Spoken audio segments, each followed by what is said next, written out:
Well, as you can see here, that was the Cessna 1-2 Skyhawk we've just seen this time anyway. This time we've just now seen a Aeroplane though, as you can tell.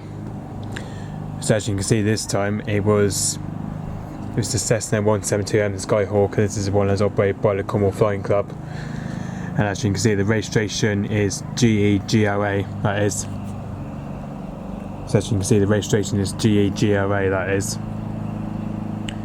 And that's just taken off from this base at Bodmin Airfield, just around, well, it's literally just taken off from this base at Bodmin Airfield, probably just around 2:30, I think, anyway. It's just literally took off from this base anyway.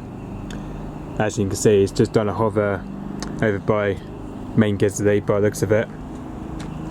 So yeah, as you can see, it's just done a loop just over main G-EGLA by the looks of it.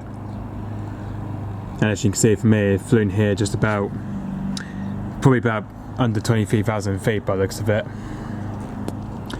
So yeah, so hopefully it should be going back to its base at Bodmin Airfield very soon, hopefully. So yeah. And by the way, sorry about the background by the way, because my dad is doing gardening at the moment, because my dad is just lawn mowing at the moment with cutting the grass at the moment, which you know, that's why, because I can't hear that's why, because I couldn't hear the plane just then anyway. That's why I couldn't hear it just then anyway, because you know, that's why, because of the blocking sound of the plane coming over anyway. So because it was blocking the noise of it, that was the sound of the lawnmower, that was just blocking the sound of the plane coming over anyway. That's why, because I couldn't barely hear it anyway, and also because of wind as well. Okay, so yep.